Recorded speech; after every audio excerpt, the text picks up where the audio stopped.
Boa noite, povo de Deus. Cristo está entre nós, está e sempre estará. Povo de Deus, Padre Simeão me colocou, no dia para mim fazer a partilha sobre a segunda vinda de Cristo. Eu peço desculpa para vocês por não ter conseguido gravar na última quinta-feira passada, porque eu tive alguns problemas aqui com a minha câmera e depois eu consegui resolver. Então, pessoal, eu queria ter feito essa aula ao vivo para vocês, porque eu queria ter interação do pessoal, perguntar sobre a segunda vinda de Cristo, eu queria saber coisas que vocês pensam em relação ao assunto. Mas, enfim, não era para ser, como o Padre Simeão disse, Então, eu tive que gravar a aula. Vocês me perdoem, se houver alguns erros aqui, porque como eu disse,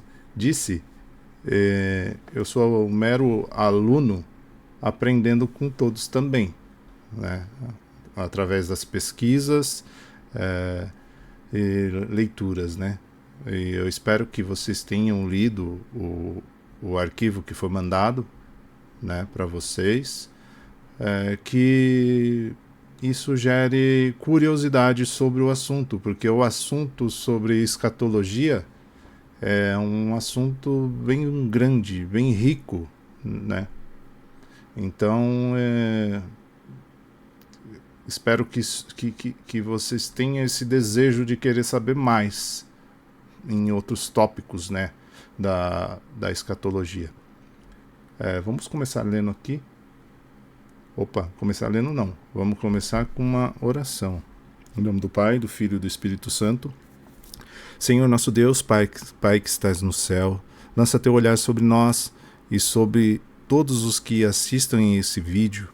Adentre em nossos corações, mexe com a cabeça da gente, abre as nossas mentes, trabalha na inteligência das nossas cabeças, nas nossas dificuldades de aprendizado.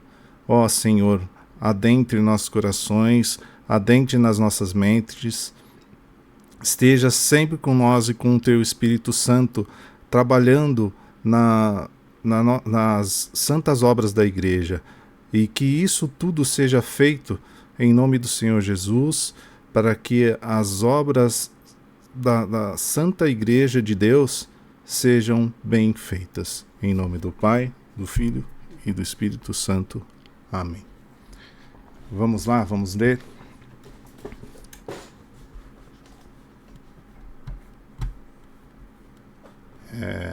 Primeira Tessalonicenses 4, do versículo 1 ao 13. E depois capítulo 5, do 1 ao 11. A ressurreição dos mortos e a espera do dia do Senhor. Não queremos, irmãos, deixar-vos na ignorância a respeito dos mortos, que não têm esperança. Se com efeito nós cremos que Jesus morreu e ressuscitou, assim também aqueles que morreram, Deus, por causa deste Jesus, com Jesus o reunirá. Eis o que dizemos. Segundo a palavra do Senhor, nós, os vivos, que houvermos ficado até a vinda do Senhor, não precederemos de modo nenhum os que morreram. Porque o Senhor em pessoa, ao sinal dado, a voz do arcanjo e da trombeta de Deus, descerá do céu.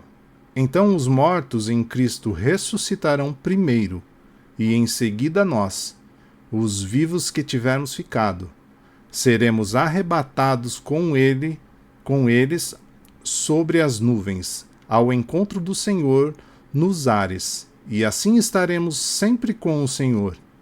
Portanto, confortai-vos uns aos outros com este ensinamento.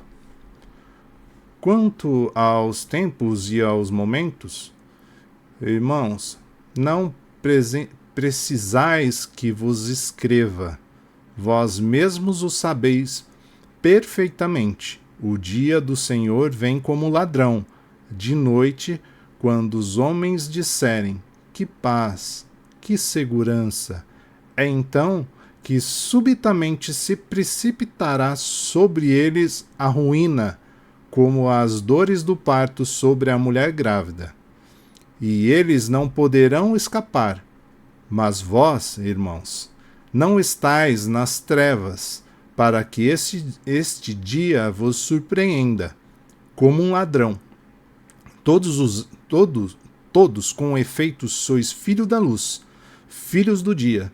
Nós não somos nem da noite, nem das trevas. Portanto, não durmamos como os outros, mas sejamos vigilantes e sóbrios. Aqueles que dormem, é de noite que dormem, e os que se embriagam. Mas nós, que somos do dia, sejamos sóbrios, revestidos da couraça da fé e do amor, com o capacete da esperança da salvação. Pois Deus não nos destinou a experimentar sua ira, mas a possuir a salvação por meio de nosso Senhor Jesus Cristo, morto por nós a fim de que, velando ou dormindo, vivamos então unidos a Ele. Por isso, confortai-vos uns aos outros como já fazeis. 2 Tessalonicenses. O que precederá a vinda do Senhor?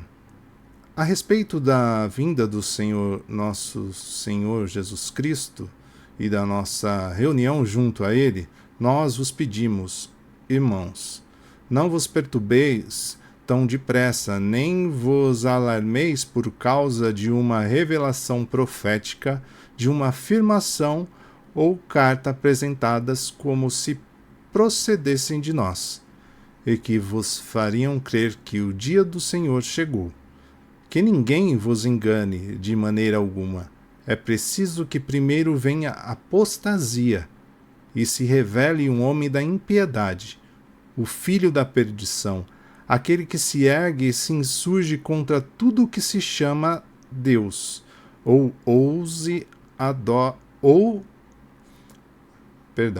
insurge contra tudo que se chama Deus, ouse, adora, a ponto de se assentar em pessoa no templo de Deus e proclamar-se Deus.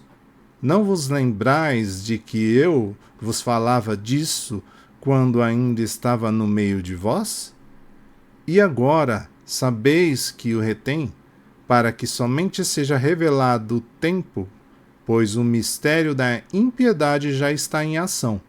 Basta que seja afastado aquele que atualmente retém. Então se revelará o ímpio, a quem o Senhor Jesus destruirá com o sopro de sua boca e a aniquilará com o esplendor de sua vinda. Quanto à vinda do ímpio, assinalada pela atividade de Satanás, ela se manifestará com toda sorte de obras portentosas, milagres, prodígios enganosos e com todas as seduções da injustiça para aqueles que se perdem, por não terem acolhido o amor, a verdade que os teria salvo. É por isso que Deus lhe envia um poder de desnorteamento que os faz crer na mentira, a fim de serem julgados todos aqueles que não creram na verdade, mas se comprazeram na injustiça. Bom, eu separei alguns textos aqui que falam também da segunda vinda de Cristo, e eu gostaria de falar um pouco sobre eles, né?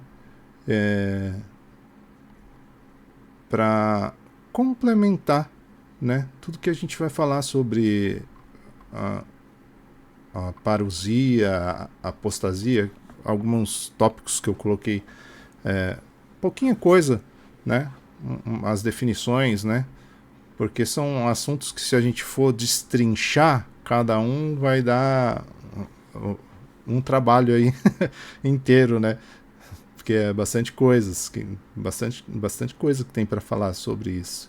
Mas eu coloquei definições para que vocês entendam, né, o que é, né? Então,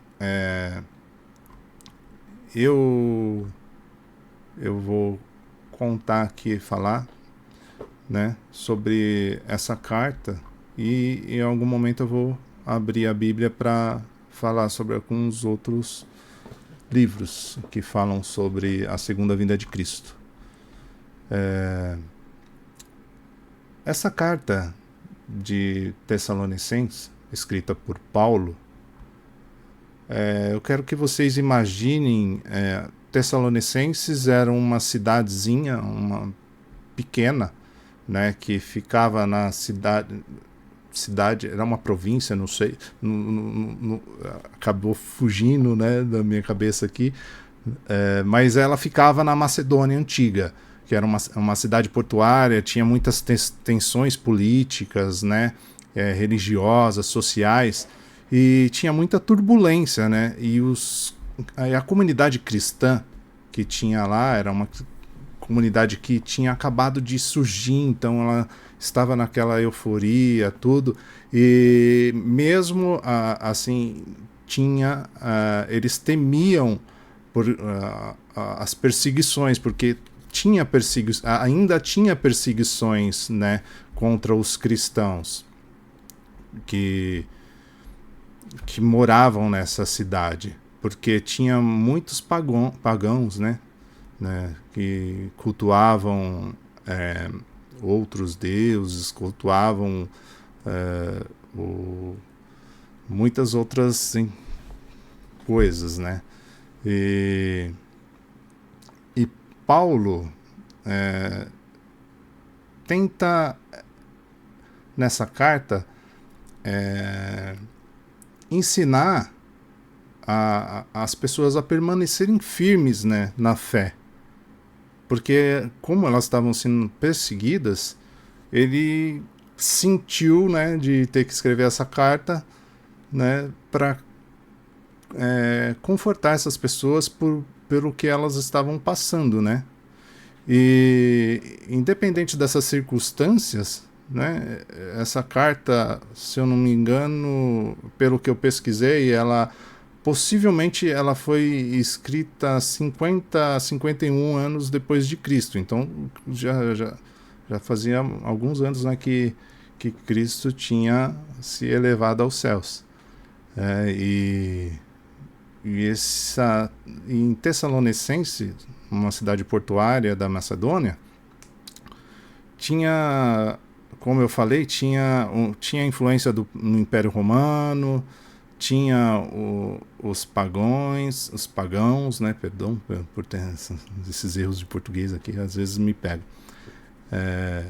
Então, tinha o culto ao imperador, né? Tinha tudo isso. E essa comunidade cristã surgiu, né, com um fervor diferente ali, e Paulo sentiu isso, e ele quis que esse fervor, essa vontade, essa coisa do povo se mantesse. Então ele escreveu essa carta, porque eles tinham dúvidas, né, sobre o que iria acontecer, né? Eles ficavam com receio, até por causa das perseguições, o que ia acontecer se eles morressem, né? As pessoas que já tinham morrido, como que ia ser, se iam ser salvas, né?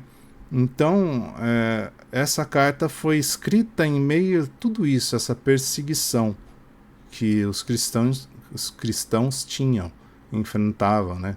Eles tinham nessa região, eles eram meio que excluídos, né, pelas outras pessoas. Como não era uma comunidade muito grande, era pequena, então as pessoas excluíam eles. Então tinha Paulo sentiu a necessidade de fortalecer, né, essas pessoas de certa forma.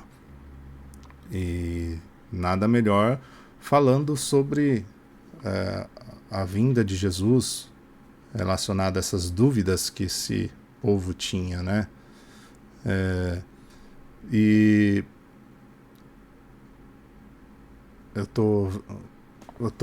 eu tenho umas anotações aqui, por isso que eu tô demorando um pouco, tá, gente? Eu tô vendo aqui as anotações e eu tô falando baseado nelas porque, né? Só que às vezes eu dou uma enroscada aqui. E, assim, a gente vai pegar aqui o Evangelho de Atos dos Apóstolos, no versículo 9, né? Para a gente começar a falar um pouco de outros textos e fazendo essa junção entre as coisas, entendeu? Opa, derrubar tudo aqui. Atos dos Apóstolos 1, versículo 9.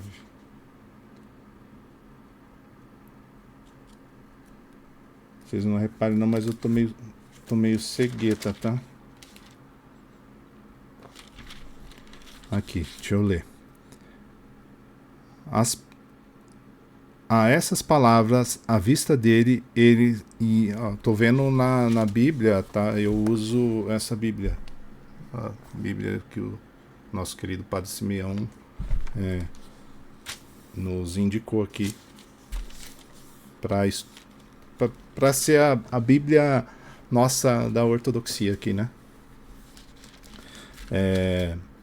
A essas palavras, à vista deles, ele se elevou, e uma nuvem veio subtraí-lo, e suas vistas, como eles ainda fitassem o céu, para onde Jesus partia.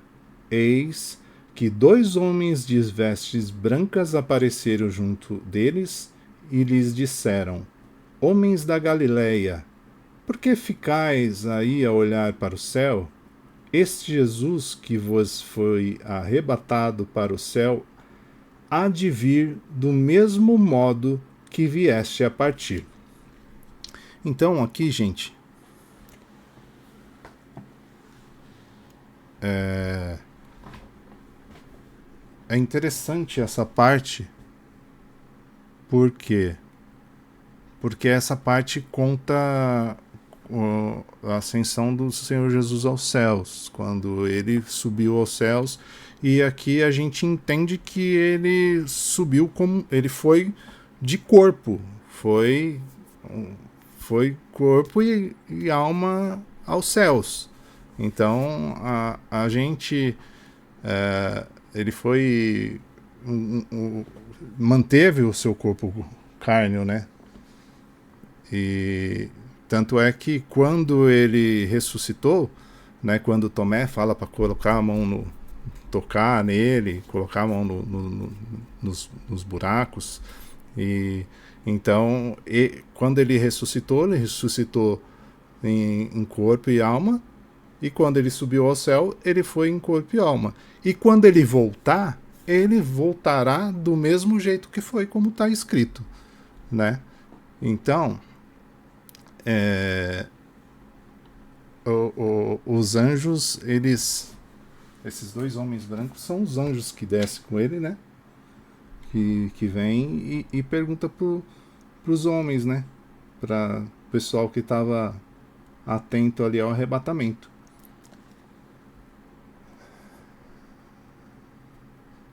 E ele, quando ele sobe envolto a nuvens, né? Porque a gente vê na Bíblia que diz que o esplendor do Senhor é tão grande que ninguém consegue se manter nem de pé e nem olhar, né? Então, pelo que eu li, e eu partilho com vocês, essas nuvens que ficam em volta dele e a nuvem que ele vai para o céu, essas nuvens elas são para que as pessoas consigam ainda ver um pouco desse resplendor, né? Então é interessante essa parte. E temos aqui também o versículo. Vamos lá no Apocalipse 1, versículo 7.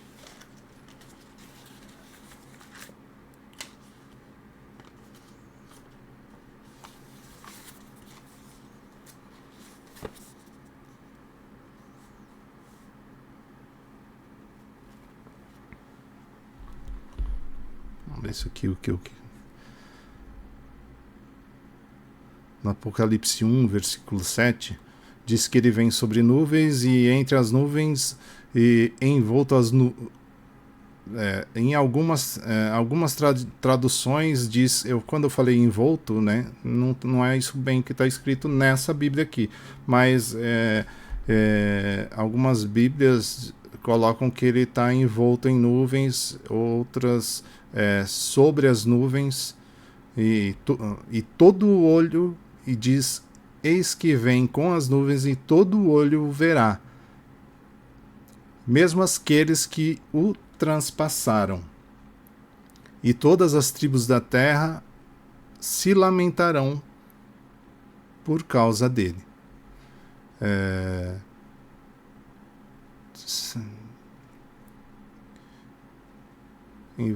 Isso. É interessante que a imagem em volta às nuvens, como eu disse, é para que as pessoas vejam o resplendor dele. E assim, e todo olho verá, até os que transpassaram. Esses que transpassaram, eu acredito que sejam as pessoas que condenaram ele, né, na cruz. Até mesmo eles vão ver a vinda de Cristo. Eles mortos ressuscitarão para ver e serem julgados, né? E eles vão ver esse resplendor. Esse resplendor. Tanto é que esse resplendor é tão forte que eu acredito que é nessa hora que o inimigo vai ser aniquilado, né? Que é o que diz que na carta mesmo dos Tessalonicenses falam que vai ser o esplendor vai, né, aniquilar o Satanás, né? E tem o texto de Mateus também que fala que o Filho do Homem virá sobre as nuvens, né? E ele vindo sobre as nuvens, e também, claro, ele vai estar envolto às nuvens, eu acredito, para que todos vejam essa glória. E a glória vai ser tão grande que as nuvens ali, como estivessem filtrando para que todos vejam, né? Essa vinda dele.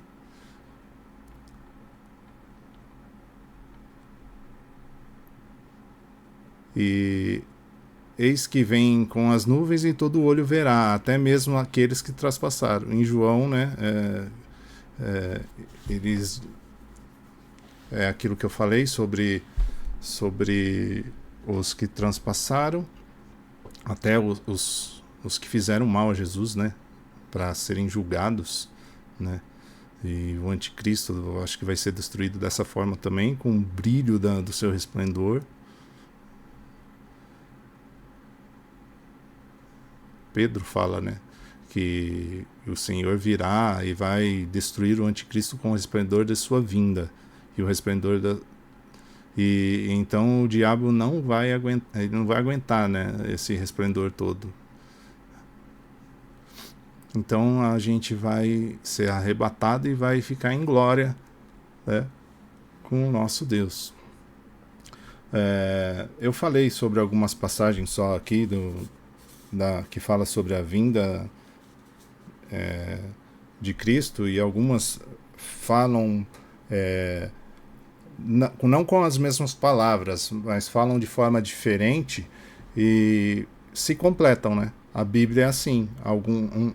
Um dos apóstolos fala uma coisa, o outro fala também de uma forma diferente, mas que se encaixam, que se completam para dar um melhor entendimento, né? E aqui em Tessalonicenses, essa carta que Paulo escreve, ela fala alguns temas aqui, alguns pontos eu vou indicar aqui, né, para que a gente possa falar um pouquinho. E dentro da Bíblia, eu pesquisei, eu não sei se isso é correto dizer, porque não sei da veracidade das informações em relação a isso, mas dizem que fizeram uma pesquisa aí, alguém fez, e sei lá se eles contaram, mas eu anotei aqui que dizem que tem 2.300 versos de passagem que aludem à segunda vinda de Cristo, assim, direta e indiretamente, né? Então, nós da Igreja Católica Ortodoxa, isso é uma esperança que a gente vive, né? A gente vai falar sobre isso. Então, é uma coisa que está dentro da Bíblia, que já vem se vivendo nas leituras, né? Vamos ver agora a passagem de Tessalonicenses.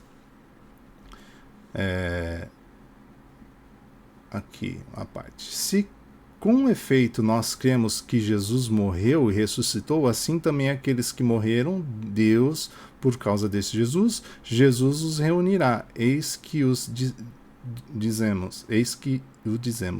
Segundo uma palavra do Senhor, nós vivos que houvermos ficados até a vinda do Senhor, não precederemos de modo nenhum os que morreram. Né? Então, a igreja ortodoxa, a gente não crê, né, no purgatório, né? Eu vou ler aqui as definições do que eu passei para vocês, aí eu entro nessa parte aqui, cada um. Que nessa carta ela fala sobre a parousia, né? Coloquei para vocês a parousia, ou seja, a segunda vinda do nosso Senhor Jesus Cristo. E ela está dentro da escatologia. E porque a escatologia, se você destrinchar ela, tem vários temas, entenderam? Por isso que eu falei que esse vídeo é para, de repente, despertar interesse em vocês em pesquisar mais sobre o assunto. Então, a parousia é a segunda vinda de Cristo, né? Parousia significa presença ou vinda. Perdão. Emprega-se em sentido escatológico para expressar o retorno de Cristo no final dos tempos.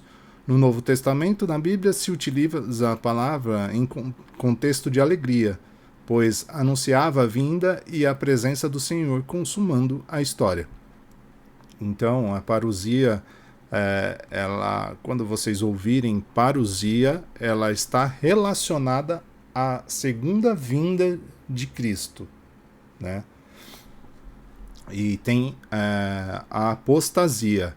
Era uma coisa que a comunidade de Tessalônica, não só os tessalonicenses, tinham esse medo, como até hoje as pessoas elas ficam querendo saber quando que isso vai acontecer. Quando que está próximo da vinda de Cristo, né?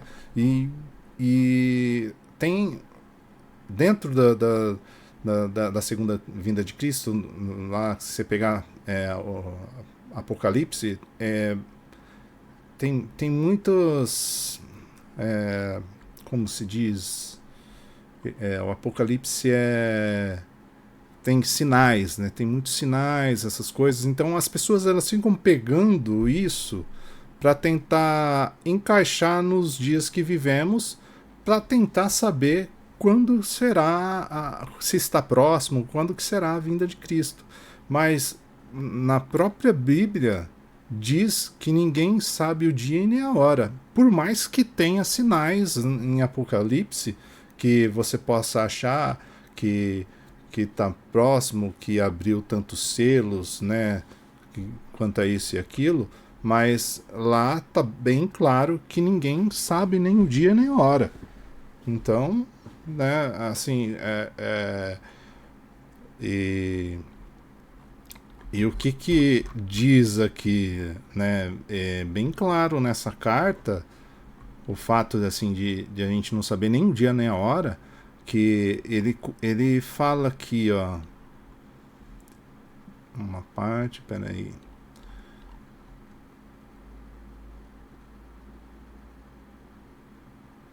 Ele fala,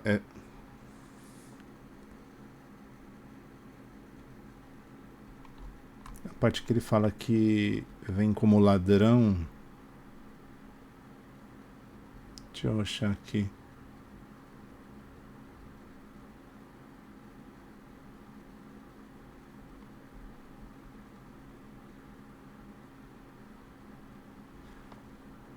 Eu vou ler aqui uma parte de novo, tá?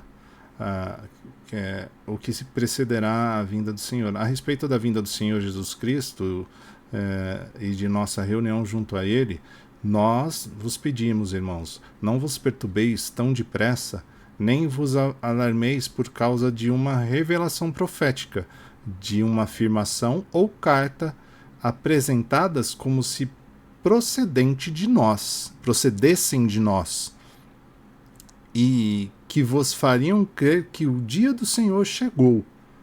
Né? Aqui ele está falando que vai existir várias coisas que vão aparecer que para que a gente desculpa, gente, deixa eu beber água aqui.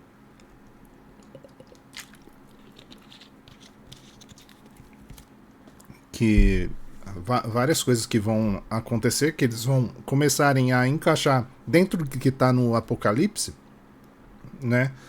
Mas que ele mesmo diz que não é para que nos engane, para que a gente não se engane de forma alguma com isso, porque ele dá um sinal aqui, ó, que é primeiro tem que acontecer a apostasia, né? Deixa eu ler aqui, ó, para vocês o que é apostasia. Apostasia no Apocalipse, no contexto bíblico, refere-se ao abandono definitivo da fé cristã,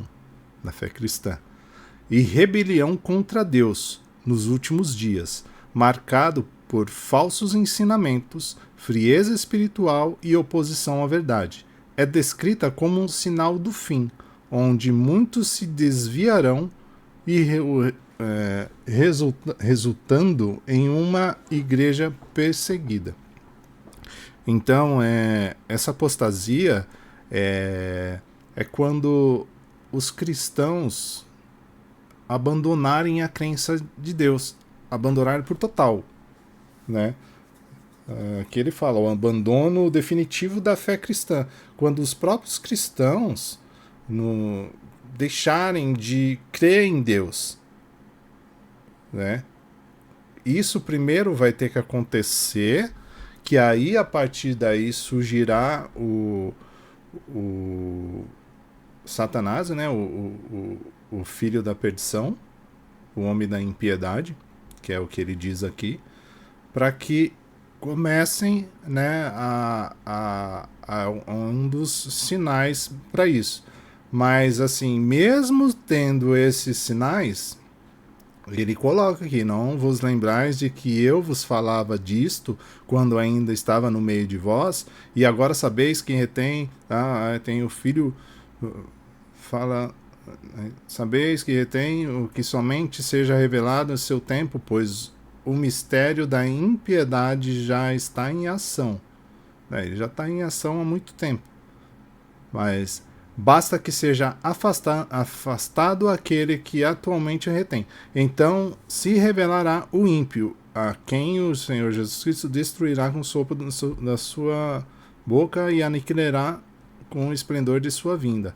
Quando a vinda do ímpio, assinalada pela atividade de Satanás, ele se manifestará com toda sorte as suas obras portentosas, milagres, prodígios enganosos, e com todas as seduções de injustiça, para aqueles que se perdem e não ter acolhido o amor por não ter acolhido o amor e a verdade, que não seja salvo. É por isso que Deus envia o poder de desnorteamento que faz crer na mentira, a fim de serem julgados todos aqueles que não creram na verdade, mas comprazeram na injustiça. Então aqui ele diz que o próprio Deus, é por isso que Deus nem envia o poder de desnorteamento, né, para aqueles que aceitaram essa apostasia, né? Mas essa parte não era essa parte que eu li, que eu queria falar com vocês sobre que vem como ladrão. Essa aqui, o que vem como ladrão é o que tá em Mateus, se eu não me engano.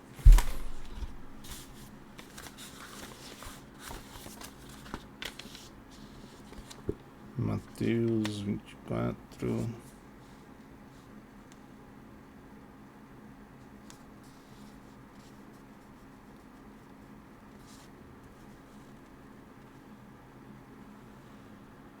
Não, eu esqueci, me perdi aqui qual que era. tá marcado aqui nas minhas anotações.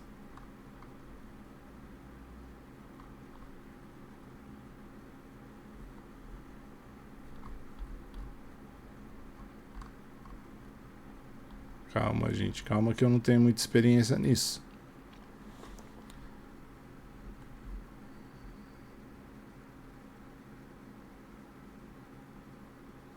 Só quem me conhece sabe a dificuldade que eu tenho de falar muito assim. Eu até perdi onde eu estava aqui. Que tem a parte da Bíblia que fala que ele vem como ladrão o dia do Senhor, né? Quando todo mundo achar que tá tudo bem, vai ser quando ele virá. Aqui. Quanto aos tempos e aos momentos, irmãos, isso aqui é no Tessalonicenses, na primeira Tessalonicenses. Quanto aos tempos e aos momentos, irmãos, não precisais que vos escreva, vós mesmos sabeis perfeitamente o dia do Senhor vem como ladrão de noite, quando os homens disserem que paz, que segurança, é então que subitamente se precipitará sobre eles a ruína como as dores do parto sobre a mulher grávida. Então, gente, aqui essa parte, ele alerta a gente que a gente tem que permanecer na fé. Por isso ele envia essa carta para o povo de Tessalonicenses. A gente tem que permanecer na fé, né? E a igreja ortodoxa, ela vive, é uma coisa que ela vive essa segunda vinda de Cristo. Não vou falar sobre a ortodoxia, porque a ortodoxia é o que a gente, é a nossa fé aqui. Mas as outras denominações também vivem essa... Não sei se ela vive na mesma fervura que o ortodoxo vive, porque a gente, na liturgia, a gente vive isso. Esses dias eu estava conversando com o nosso querido Dom Quirilos, e ele sempre fala que as missas na Rússia, na Ucrânia, elas demoram 3 horas. Ele sempre falava isso aí. E depois que eu comecei a estudar essa parte de escatologia, eu comecei a entender. Foi quando eu fiz o trabalho. Né? Quando eu fiz o trabalho, o meu TCC do curso que eu fiz, por isso que o Simeão pediu para eu falar sobre escatologia, falar sobre a parousia, que está tudo ligado uma na outra, O que me deixou interessado em ver, em pesquisar sobre isso e fazer o trabalho sobre isso, foi sobre a liturgia, porque é a partir da liturgia que a gente inicia o processo de deificação. A partir ali do corpo, da Eucaristia, do corpo e o sangue que a gente recebe, né, que a gente inicia esse processo de deificação. Então, assim, como eu falei com o Dom, que eu entendi o fato das missas terem 3 horas. Por que tem 3 horas? Porque a liturgia ela não pode ser feita corrida do jeito que é corrida. As pessoas elas têm que entender o que está sendo dito lá, porque ali está falando tudo, e as pessoas elas têm que viver aquilo, viver e dar uma importância maior para tudo aquilo que está acontecendo ali no altar, né, naquela, vamos falar, não vou falar aquela mágica, né, mas aquele espiritual, tudo que acontece que é muito bonito lá. E a gente vivendo aquilo, todas as missas, isso faz parte do processo de deificação, né? Para que a gente fique firme na fé e se aproxime mais de Cristo. Para quando acontecer esses sinais todos que um dia vão com certeza acontecer, essa é a preparação para os últimos dias. A Eucaristia, participar das santas e divinas liturgias, né? Como nós ortodoxos falando, a gente não fala missa, mas justamente por isso, porque a gente tem que dar uma importância maior para uma santa e divina liturgia.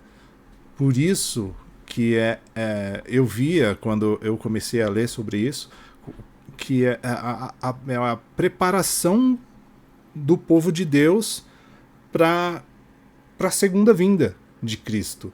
Começa na missa, né? E a gente tem que viver isso. Por isso que o ortodoxo vive mais, eu digo, né, que o ortodoxo vive mais essa esperança da segunda vinda de Cristo.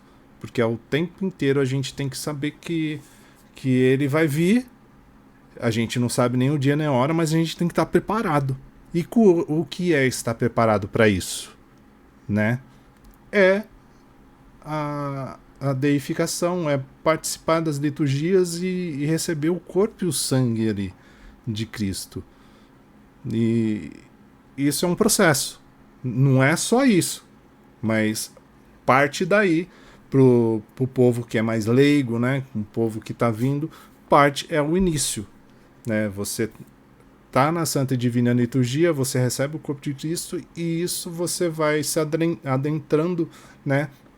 Nos saberes da ortodoxia sobre todos esses assuntos.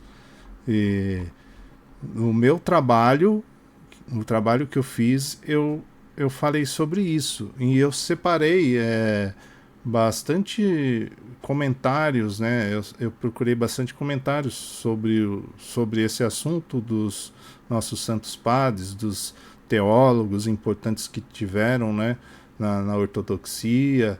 E aqui tem nesse PDF que foi enviado para vocês, tem algumas coisas aqui.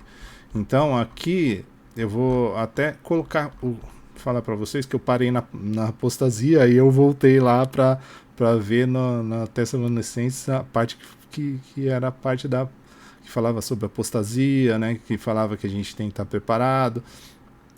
Então, aqui eu vou falar, a palavra escatologia, ela vem do grego eschatos, significa último ou final, e logia significa estudo ou discurso.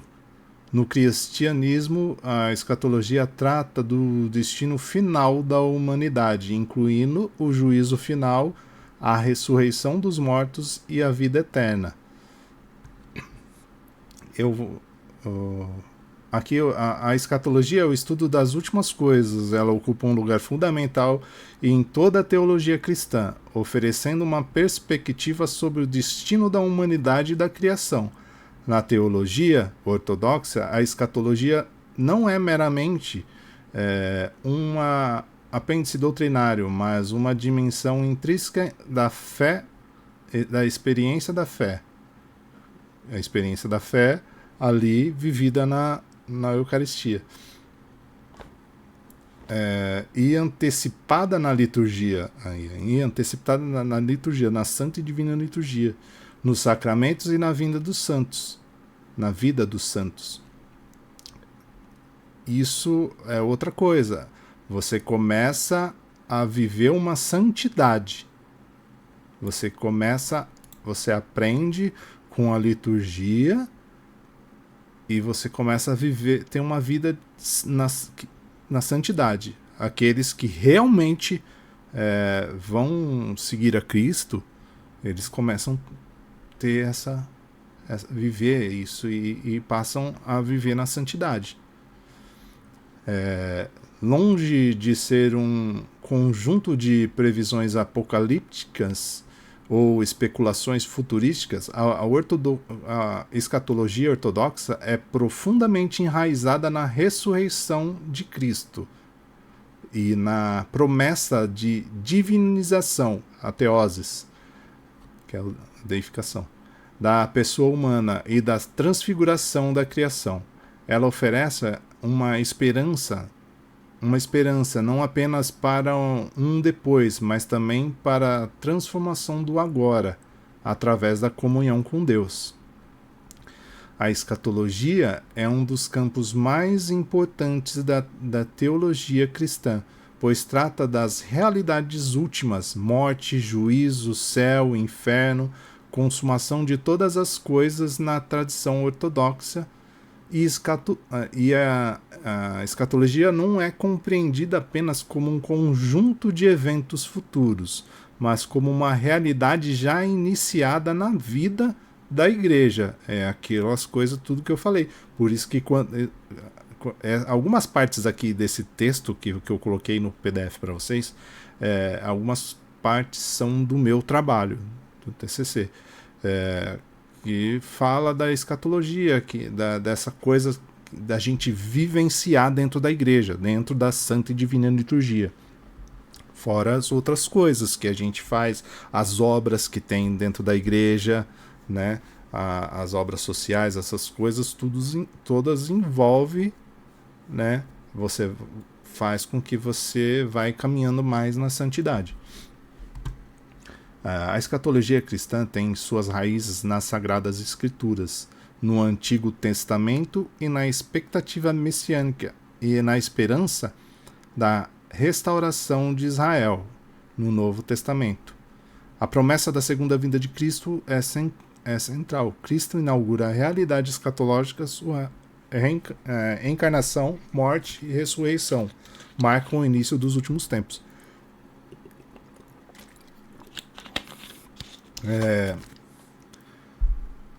Segundo, aqui eu coloquei algumas, como eu posso dizer,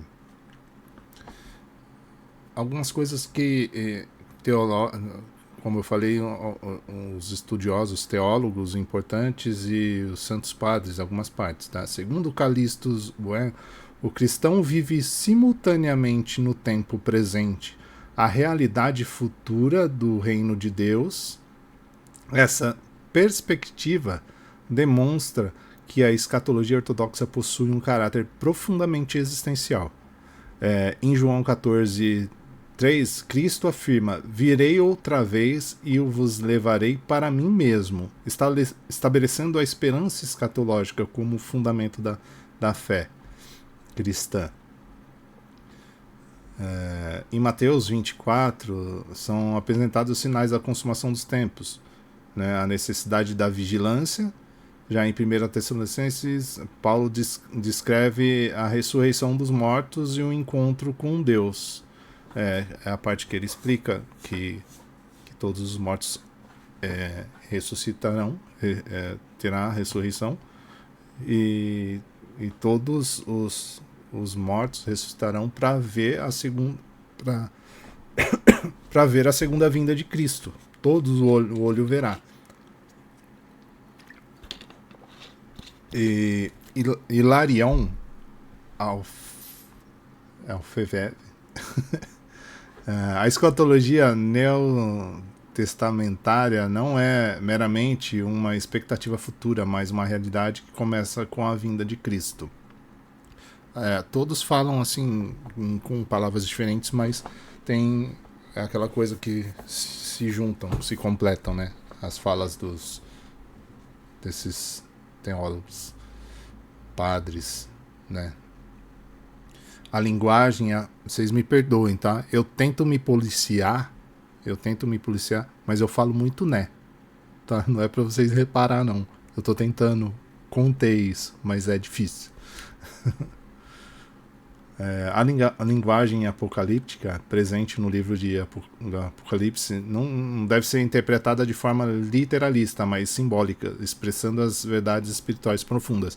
Então, é o que eu estava falando dos símbolos, né, dos sinais, símbolos e sinais que vão acontecer, mas que também não devem ser batido o martelo. Tem esse sinal, quer dizer que falta 15 dias para acontecer tal coisa. Não é assim. Ninguém sabe nem o dia nem a hora. Né? A ressurreição de Jesus Cristo, a Páscoa não é apenas um evento histórico, mas a revelação do poder de Deus sobre a morte e a antecipação da ressurreição de todos os seres humanos. A teologia ortodoxa sustenta uma fé na ressurreição do corpo, não como um retorno à vida terrena anterior, mas como uma glorificação e transfiguração do corpo, que será um corpo espiritual. Aqui diz em Coríntios, né? Isso aí. Eu coloquei isso aqui justamente para vocês procurarem. Essa ressurreição universal não é apenas a ressurreição individual, mas também a transfiguração de toda a criação, que gemerá e será renovada no reino de Deus.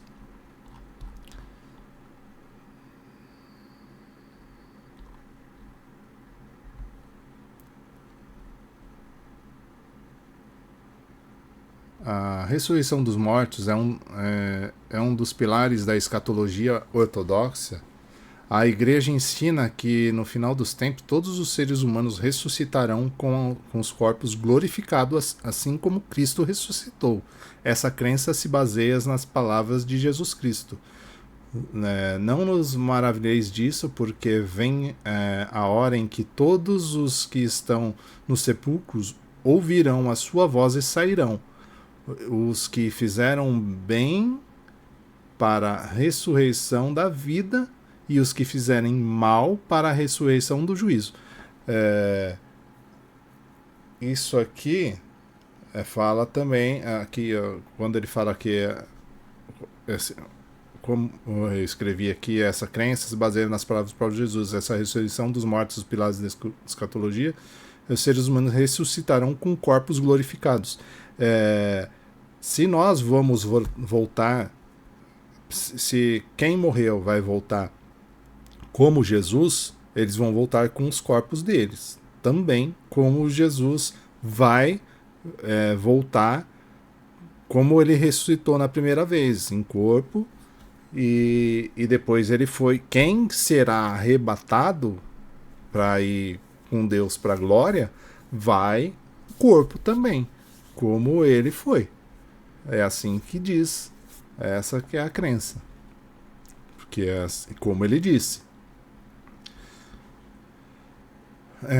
São João Damasceno explica a importância dessa doutrina. A ressurreição será a restauração plena da natureza humana, pois Deus não criou o homem para a corrupção, mas para a vida eterna. essa ressurreição não é apenas espiritual, mas corporal. Aqui também fala. A igreja rejeita a ideia de que a alma alcança sua plenitude sem o corpo. Segundo São Gregório de Nissa, o universo será renovado, não destruído. A transfiguração de todas as coisas é o próprio final da providência divina. A transfiguração é igual à transfiguração no monte lá, que Jesus aparece no monte com Moisés. Eu esqueci agora. Me perdoem.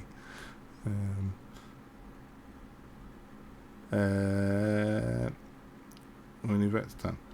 Além da ressurreição dos mortos, a criação também será restaurada. São Paulo escreve. Porque sabemos que toda a criação geme e está juntamente com dores de parto até agora. Essa transformação do cosmos é vista na ortodoxia como o retorno da condição original da criação antes da queda. Jesus afirma outra vez em João 14,3, indicando a esperança futura dos cristãos. Em Mateus 24, são descritos os sinais de consumação dos tempos. A divina liturgia é vista como uma participação no reino futuro, onde o tempo e a eternidade se encontram.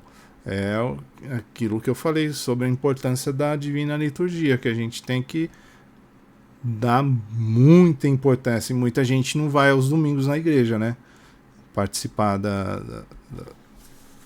divina liturgia. Não sabem e não dão a importância que tem que ser dada, porque isso aí vai fazer parte se você vai ser salvo ou não. Não que é só ir também, né? A gente não pode só ir na divina liturgia. A gente tem que participar dessa transformação, né? Senão vocês vão me entender errado.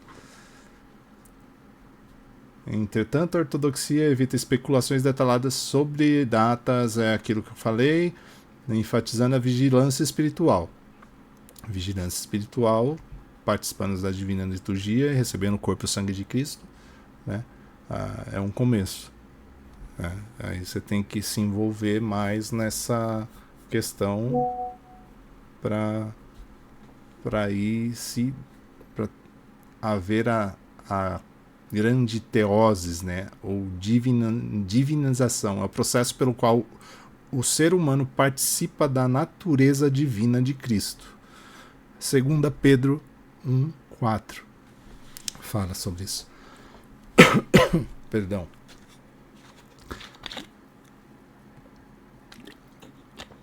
A teose não é a teoses não é a fusão com Deus, mas a união em graça e glória, mantendo a distinção entre o Criador e a criatura.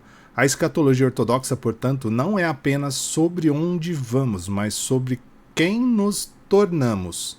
Seres humanos plenamente divinizados, vivendo em comunhão com Deus e com toda a criação transfigurada.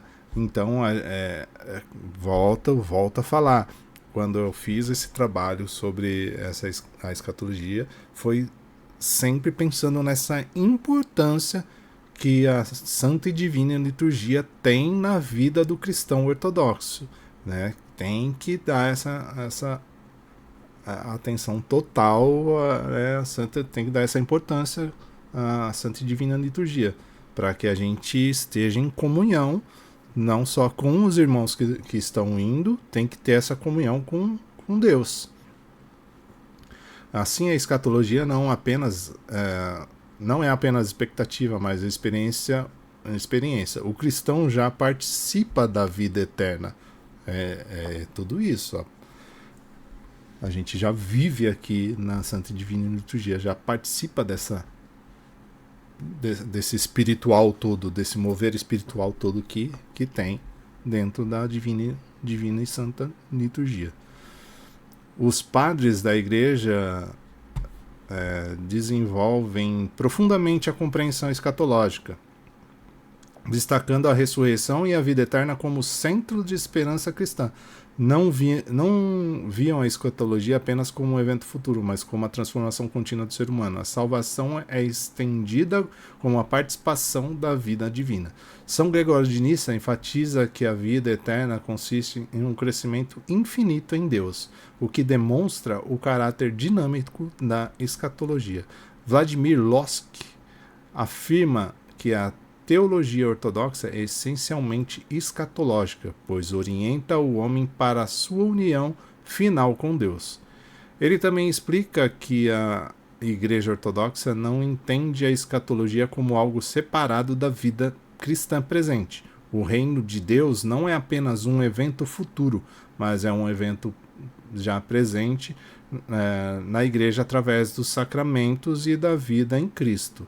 É tudo isso que eu falei sobre a Santa e Divina Liturgia, os sacramentos, no contexto geral, nos pilares da Santa Igreja Ortodoxa. A gente tem que estar dentro desses pilares. Essa expectativa se baseia na crença de que o reino de Deus já foi inaugurado em Cristo e é antecipado na vida da Igreja, o que você vive na igreja, especialmente na liturgia, como afirma São Máximo, o confessor. A igreja é a imagem do reino dos céus na terra, pois nela os fiéis já participam da vida divina. Isso é o que afirma São Máximo. Dessa forma, a escatologia ortodoxa não foca apenas no fim dos tempos, mas na plenitude da comunhão com Deus, que começa agora e se consumará na eternidade. O juízo final e a vida eterna. A ortodoxia ensina que o juízo final, Cristo revelará a verdade sobre cada pessoa. Não se trata do julgamento arbitrário, mas da manifestação do amor divino. O metropolita Callistus Ware explica: o juízo final não é um tribunal no sentido humano, mas a revelação final do nosso verdadeiro estado diante de Deus. Aqueles que viveram em comunhão com Ele experimentarão sua luz como alegria. Aqueles que o rejeitaram experimentarão a mesma luz como fogo consumidor. Aqui é a comunhão que a gente tem que ter na igreja, né? A gente tem que viver tudo isso enquanto a gente está vivo. A gente já vive os últimos dias, né? Essa interpretação se baseia nos ensinamentos de Santo Isaac, o sírio, que afirma: o amor de Deus é o fogo que ilumina os justos e queima aqueles que se afastaram dele, pois não há nada fora do amor divino. Dessa forma, o céu e o inferno são lugares físicos distintos, mas diferentes modos de vivenciar a presença de Deus. Quem ama a Deus experimentará a sua presença como felicidade eterna. Quem o rejeitou sentirá a mesma presença com sofrimento. Na ortodoxia a gente acredita que não existe uma distinção de céu e inferno. De acordo com a sua aceitação de Cristo. Se você tem comunhão com Deus e você está dentro da vivência, da presença, do tudo que a gente vive ali na Santa e Divina Liturgia, isso vai se refletir, né, no dia do juízo final. E quem não está em comunhão com essas coisas vai ter um outro tipo de experiência com Deus quando estiver próximo, né? Quando você não estiver em comunhão, né? Então não tem como realmente a gente afirmar isso, mas nós acreditamos que seja dessa forma. O juízo final É o momento da ressurreição universal e da revelação plena da justiça e do amor de Deus. E toda a humanidade. Nele, todos os atos e pensamentos serão expostos à luz divina. A teologia ortodoxa tende a enfatizar a misericórdia de Deus e a possibilidade para a salvação de todos. Isso é um conceito da ideia de apocotasis, a restauração em... Eu falei certo? Apocatastasis. O conceito é a restauração universal. Ela tem esse conceito, ela tem uma presença bem significante na tradição patrística, né? O teólogo São Gregório de Nissa, essa perspectiva sugere que nos últimos dias, no final dos tempos, Deus, com seu amor incondicional, pode restaurar toda a criação à comunhão consigo. Embora isso não diminua a responsabilidade moral humana e nem negue a realidade da punição para aqueles que persistentemente se recusam a aceitar o amor divino, né? São Gregório de Nissa, um dos padres capadócios, é uma figura central na discussão da apostatasis. Em suas obras, como Sobre a Alma e a Sétima Ressurreição, ele apresenta uma visão otimista do destino final da criação, argumentando que o amor de Deus é tão abrangente que ele buscará a restauração de todos os seres à sua comunhão. Para Gregório, o sofrimento purgatorial, isso aqui é o que nós cremos, que não existe o purgatório. Não no sentido, aqui está escrito, não no sentido latino, mas como purificação. Tem um propósito terapêutico não retributivo, visando a purificação e ao retorno à bondade original. Sua visão de apocatastasis, é difícil falar isso, hein? Não implica em um universalismo automático que anule o livre-arbítrio, mas uma esperança na capacidade de Deus de vencer o mal e restaurar a harmonia perdida. Esse conceito que São Gregório de Nissa ele crê que possa acontecer é que Deus é bom, Deus é amor, Deus é misericordioso, ele é tão tudo isso que pode ser que ele restaure a todos, né? Restaure a todos para que fiquem em comunhão com ele e vão para a glória, todos, né? Então, é um pensamento dele aqui, um conceito. Aqui tem o destino da humanidade, o céu, o inferno na ortodoxia. A ortodoxia ensina que no último dia Cristo voltará em glória para julgar toda a humanidade conforme descrito nas Escrituras. Quando vier o Filho do Homem na sua glória e todos os santos anjos com ele, então se assentará no trono da sua glória, e todas as nações serão reunidas diante dele, e apartará uns dos outros, como um pastor aparta dos bodes as ovelhas. Isso tem em Mateus 25, 31, 32. Na passagem de Mateus, destaca os critérios do juízo final. Cristo separará as pessoas com base na prática do amor e na misericórdia. Foi o que eu comentei. Que assim a gente tem que dar essa importância para Santa e Divina Liturgia. A partir do momento que você começa a entender e a viver tudo aquilo que é falado, toda a liturgia. Por isso que eu frisei que a liturgia ela não deve ser feita corrida, ela tem que ser completa, e tem que ser feita completa, tem que ser feita com calma, para que as pessoas entendam.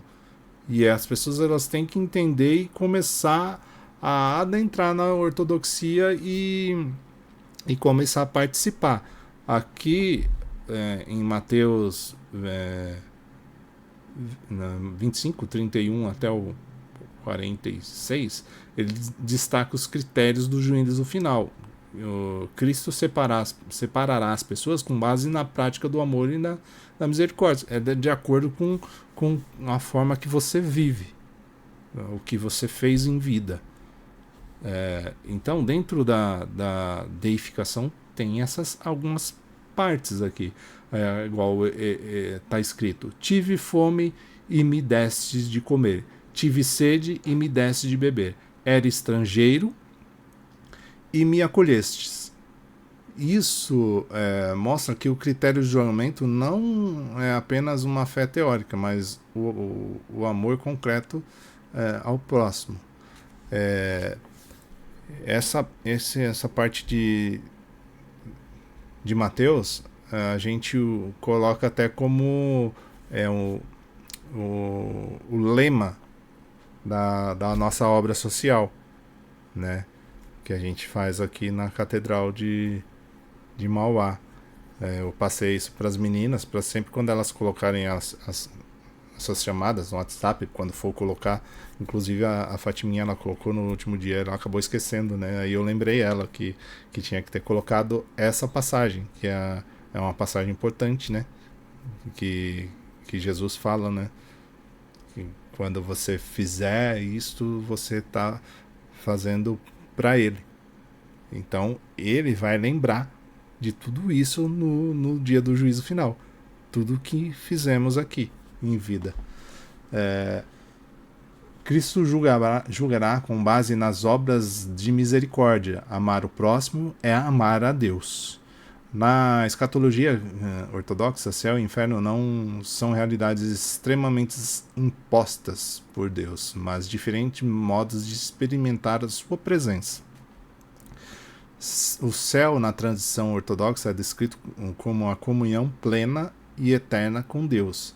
São Gregório de Nissa escreve: a bem-aventurança eterna não é um lugar físico, mas um estado de união interrupta com a luz divina. Essa união é chamada de deificação, teoses, ou seja, a participação na natureza divina.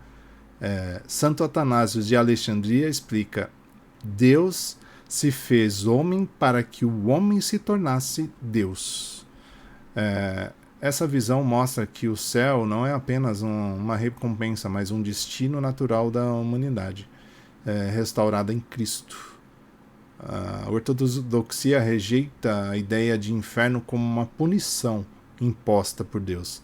Em vez disso, ensina que o sofrimento eterno vem da rejeição voluntária do amor divino, da nossa escolha. Aliás, eu sempre falo que o livre-arbítrio ele só serve para nos afastar do que Deus quer para nós, né? Porque o livre-arbítrio ele está ligado diretamente à nossa vontade, não à vontade de Deus. Aí você tem a escolha: ou você faz a vontade de Deus ou você faz a sua, que é o livre-arbítrio. Igreja Ortodoxa, a expectativa escatológica na tradição ortodoxa. A Igreja Ortodoxa confessa no credo niceno-constantinopolitano que Cristo há de vir em... Isso aqui está na liturgia, por isso que eu estou frisando todo momento que a liturgia é rica, muito rica em passagens bíblicas que a gente aprende muito. No credo que tem na Divina Liturgia que nós fazemos todos os domingos, tá lá: que Cristo há de vir em sua glória para julgar os vivos e os mortos, e o seu reino não terá fim. A segunda vinda de Cristo A parousia é o evento central da escatologia cristã, sendo aguardado com fé e esperança pela igreja, né? A igreja ortodoxa.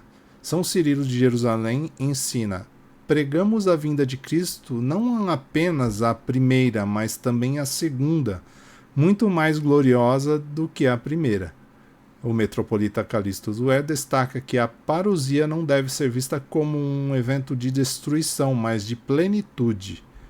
Por isso que nós tratamos isso como uma esperança, uma coisa boa, né, que virá para a gente ir para a glória e estar junto com Deus, né? A segunda vinda não significa o fim da história, mas a consumação da transfiguração em Cristo, que é semeado na fraqueza, o que é semeado na fraqueza será ressuscitado na glória. Dessa forma, a parousia não marca o fim da existência, mas o cumprimento do propósito divino para humanidade e criação. As Escrituras mencionam certos sinais que precederão a segunda vinda de Cristo. Entre eles destaca-se a pregação do Evangelho a todas as nações. Foi quando eu falei dos sinais. O surgimento dos falsos cristos e dos falsos profetas, o período de tribulação, apostasia, o aparecimento do anticristo. São João Crisóstomo comenta sobre esses sinais. Os eventos que precedem a vinda de Cristo não são para infundir terror nos fiéis, mas para que estejam preparados, vigilantes e firmes na fé, né? E o padre Serafim Rose, monge e escritor ortodoxo contemporâneo, adverte sobre a necessidade de discernimento diante dos tempos. O maior engano do anticristo será imitar a Cristo, seduzindo até mesmo aqueles que creem. Somente uma vida de oração e arrependimento manterá os fiéis firmes na verdade. Portanto, os sinais não devem ser motivo de medo, mas um chamado à vigilância espiritual. Temos que estar aqui vigilantes sempre, né? Porque não sabemos nem o dia nem a hora. Parousia e ressurreição geral. No momento da segunda vinda, ocorrerá a ressurreição dos mortos, como ensina São Paulo. No momento, num abrir e fechar dos olhos ao som da última trombeta, porque a trombeta soará e os mortos ressuscitarão incorruptíveis e nós seremos transformados. São Gregório de Nissa explica que a ressurreição não será um mero retorno à vida terrena, mas uma transfiguração. A ressurreição não é apenas a restauração do que foi perdido, mas a elevação do ser humano a um estado de glória que supera a condição original do Éden. Cristo, sendo a ressurreição e a vida, restaurará não apenas a humanidade, mas toda a criação, conduzindo-a o seu destino final, a união com Deus. Assim, a ressurreição é vista como um evento vista não como um evento isolado, mas como parte da recapitulação de todas as coisas em Cristo. Após a ressurreição, segue o juízo final, no qual Cristo revelará a verdade sobre cada pessoa. Esse julgamento não é um alvo de vingança, mas a manifestação do amor e da justiça divina. São Basílio afirma: o juízo final não é um tribunal como os humanos imaginam, mas a revelação do verdadeiro estado da alma diante da luz divina. O teólogo ortodoxo Vladimir Lossky acrescenta: o inferno não é o castigo arbitrário de Deus, mas a experiência da presença divina por aqueles que rejeitaram o amor. O mesmo fogo que ilumina os santos consome aqueles que se fecharam à graça. Dessa forma, o céu e o inferno não são realidades separadas, mas diferentes modos de experimentar a glória de Deus. Tem muita coisa que eu estou lendo aqui que parece ser a mesma coisa, mas são textos colocados por esses pelos santos padres, por teólogos, pelo monge, por pessoas importantes na ortodoxia. Por isso que eu tô... às vezes parece que eles falam a mesma coisa, mas de forma diferente. Lógico, tem muitas coisas que que parece que eu tô repetindo, mas são pensamentos importantes a serem ditos aqui para vocês. O estado da alma após a morte. A Igreja Ortodoxa ensina que ao morrer a alma se separa do corpo, mas continua consciente e aguarda a ressurreição final. Esse período intermediário entre a morte e o juízo final é conhecido como estado intermediário. São João Damasceno explica: a morte não é o fim da existência, mas a separação temporária da alma e do corpo. A alma permanece viva e consciente e aguardando a ressurreição.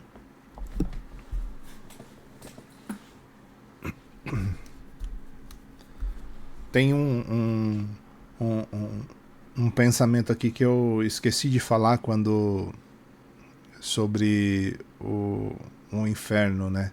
Eu deixei anotado aqui. O inferno é a tristeza de uma alma que percebe tarde demais que desperdiçou seu chamado à santidade. É interessante. É bem...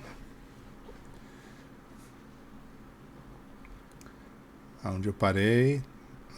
Padre Serafim Rose descreve essa realidade na tradição ortodoxa.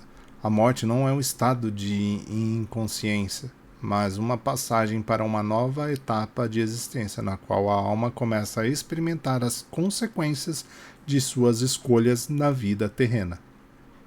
Essa crença se baseia na parábola do rico e Lázaro, Lucas 16, 19 e 31, onde ambos estão conscientes após a morte. Diferente de algumas tradições protestantes que ensinam que a alma dorme até a ressurreição, a ortodoxia ela rejeita essa ideia. A igreja ela sempre ensinou que a alma continua ativa e a comunhão com Deus ou em sofrimento devido ao afastamento dele. São Gregório de Nissa afirma: a alma, mesmo separada do corpo, mantém sua atividade e consciência, pois sua natureza é imortal.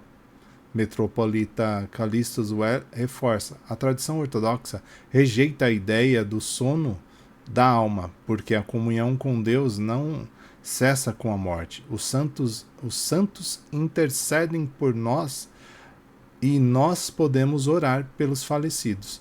A Igreja Ortodoxa afirma a crença em que o estado intermediário após a morte afirma a crença de um estado intermediário após a morte. Mas nossa compreensão é distinta do conceito católico romano de purgatório. A teologia ortodoxa ensina que após a morte as almas experimentam um antigosto do seu destino eterno, seja na comunhão com Deus ou separação dele. Às vezes nos